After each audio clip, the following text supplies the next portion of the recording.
बिस्मिल्लाहिर्रहमानिर्रहीम। अस्सलाम वालेकुम गाइस। आज हम बना रहे हैं वाइट चिकन पुलाव। तो इसके लिए हमें क्या क्या चाहिए, तो चलते हैं हम अपनी रेसिपी को स्टार्ट करते हैं। सबसे पहले मैंने एक पतीली में ले लिया है 1 कप ऑयल। इसमें मैंने थोड़े से गरम मसाला, जो कड़े मसाले होते हैं वो डाल दिए, और प्याज मैंने 2 अदद बड़ी साइज़ की जो है ना बारीक चॉप कर ली, तो इसको गरम ऑयल में शामिल कर दिया। अब इसको हम लोग हल्का ब्राउन कर लेंगे। तो ये हल्की ब्राउन हो चुकी है। तो अब हम इसमें डाल देंगे अदरक लहसुन का पेस्ट और चिकन मैंने अच्छे से धो लिया है, लेकिन चिकन को हम सबसे पहले जो है ना तकरीबन 3 से 4 मिनट के लिए अच्छे से भून लेंगे। फिर हम इसके ऊपर अदरक लहसुन का पेस्ट डाल देंगे। इससे ये होगा कि चिकन में जो एक स्मेल सी होती है वो ख़त्म हो जाएगी।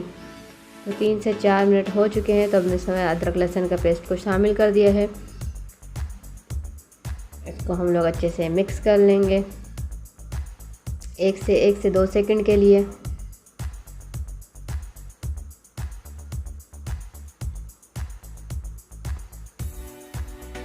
एक से 2 सेकंड हो चुके हैं। तो 1 कप मैंने इसमें दही ले लिया, तो दही को हम लोगों ने शामिल कर दिया है।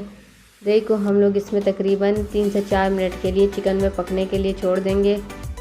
तो हम अच्छे से मिक्स करके तकरीबन 3 से 4 मिनट के लिए ढक देंगे, ताकि जो दही का फ्लेवर है ना चिकन में अच्छे से चला जाए। तो 3 से 4 मिनट हो चुके हैं। चिकन और दही ने अच्छा खासा पानी छोड़ दिया। तो इसी के बीच में हम इसमें डाल देंगे 1 चम्मच गरम मसाला। 1 चम्मच मैंने लिया है ब्लैक पेपर, जो काली मिर्च होती है, इसका पाउडर बना दिया है। तो वो शामिल करके इसको भी हम लोग अच्छे से फिर से मिक्स कर लेंगे। तो पानी इसका खुश्क होने में आ चुका है। तो साथ में अब हम इसमें ले लेंगे नमक हस्बे जायका लिए है, क्योंकि चावलों में नमक थोड़ा तेज़ जाता है। तो आप अपने हिसाब से रखिएगा। मैंने 1 चम्मच भर के लिए, समझो जो बड़े खाने की चम्मच होती है वो। टमाटर मैंने रिंग की शक्ल में काट दिए हैं। तो 3 से 4 मैंने छोटे साइज़ के टमाटर ले लिए हैं, वो मैंने डाल दिए, और साथ में ही हरा धनिया शामिल कर लिया। अब इनको हम अच्छे से मिक्स कर लेंगे। टमाटर को हम लोग पकने देंगे तकरीबन 1 से 2 मिनट के लिए। इनको अच्छे से मिक्स कर लेना है। तो इसको मैं 1 मिनट के लिए ढक दूंगी, ताकि टमाटर हमारे नरम हो जाएं। तो 1 मिनट हो चुका है। अब इसको हम चम्मच की मदद से टमाटर को यूँ पीसते जाएंगे। ये देखिए अच्छे खासे नरम हो चुके हैं। इनको चम्मच की मदद से इस तरह हल्का हल्का हाथों से यूँ पीस लेना है। चिकन को साथ में नहीं करना है, नहीं तो चिकन टूट जाएगा।